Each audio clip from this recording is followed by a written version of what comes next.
Bonjour, c'est Bédis, j'ai fait Paris-La Mecque à vélo et je suis avec Mecca, je vais vous raconter notre petite rencontre. Alors j'ai pris la route le 6 mars, je suis parti de la Tour Eiffel avec mon vélo, avec un ami à moi et je me suis dit que j'allais aller jusqu'à La Mecque à vélo. À la fin de mon voyage, à 5 jours de la destination finale, j'ai eu la chance de rencontrer la petite Mecca. Je l'ai rencontrée sur une plage dans la ville d'Oumlouj. On venait de finir nos 6 heures de vélo, on est arrivé, on a posé nos vélos, on s'est dit qu'on allait aller se baigner un petit peu. Il faisait très chaud. Une fois arrivé sur la plage, on remarque qu'elle est vide, pas un chat. Et le seul chat qu'on a trouvé là-bas, c'était Mecca. On la voit sortir des toilettes publiques, donc elle s'était réfugiée parce qu'il fait très chaud et à l'intérieur il faisait un peu plus frais. Dès qu'on est arrivé, elle s'est mise à miauler, à venir vers nous comme si elle avait besoin d'aide. On l'a prise avec nous, on est parti se baigner. Généralement les chats ont peur de l'eau et elle est rentrée dans l'eau, elle miaulait, elle voulait vraiment pas nous lâcher. Et lorsqu'on a pris les vélos pour reprendre la route, pareil, elle nous a suivis, elle voulait pas nous lâcher. Je l'ai prise avec moi. Je savais que c'était un risque et des responsabilités parce qu'on était à vélo à faire 6 à 5 heures par jour dans un pays où il faisait extrêmement chaud. On a passé la première nuit et après tout notre voyage a été fait en fonction de Mecca. J'en ai perdu les douleurs, je ne pensais plus au vélo, je roulais, je pensais qu'au bien-être du petit chat. Donc on partait très tôt pour éviter le soleil, on partait à 5 heures du matin. Sur 100 km sur la côte en Arabie Saoudite, il n'y a rien. Donc vraiment on était obligé de faire plus de 100 km à vélo par jour avec Mecca. Et lorsqu'on arrivait dans une station essence, on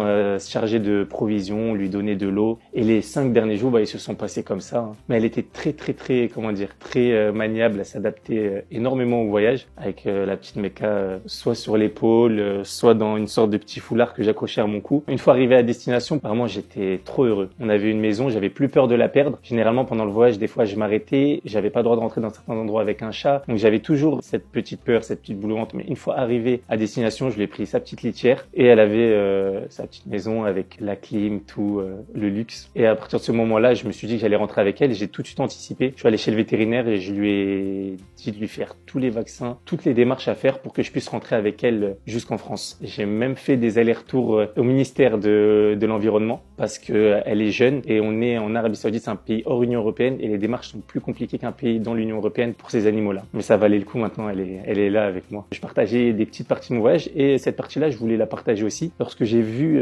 l'effet qu'a eu cette première vidéo, je recevais des messages vraiment du monde entier. Il y a eu plus de 15 millions de vues au total pour la première vidéo. Tous les jours, en plus du vélo, des démarches que j'avais à faire, je devais faire des petites vidéos pour tenir informé la communauté. Et une fois arrivé à l'aéroport, avec mon petit sac, vraiment c'était un moment de libération quand je passe les portes et que je vois énormément de personnes qui m'attendent avec des cadeaux dans les mains. Depuis, je suis obligé de donner des nouvelles de Mecca à tout le monde. C'est devenu le chat de tout le monde. Je reçois vraiment même des mails de l'international en anglais, en arabe, en espagnol. Là, avec la reprise du travail, c'est un peu plus compliqué, mais j'essaye vraiment de partager au maximum pour les gens. Moi, elle est avec moi, donc je kiffe tous les jours avec elle. Mais ces gens-là, pour eux, c'est devenu comme leur petit chat virtuel. Vraiment, les gens sont très bienveillants. Pour vous dire, j'ai fait 2 mois et demi. J'ai parcouru 13 pays, rencontré des gens, mais très gentils dans tous ces pays. On a toujours été bien accueillis. En fait, les gens voient 2 personnes à vélo en train de voyager. Généralement, ils ont envie de participer à votre voyage, de vous montrer un peu la beauté de leur pays. Donc, on a eu la chance vraiment de faire ce voyage sans crevaison, sans problème avec le vélo. On avait pris 2 semaines d'aléas, on va dire. Et au final, c'est 2 semaines qu'on a eu d'avance avant d'arriver à la destination finale. C'était Bédis et Mecca pour Minute Buzz et on se retrouve très vite. Tu leur dis au revoir?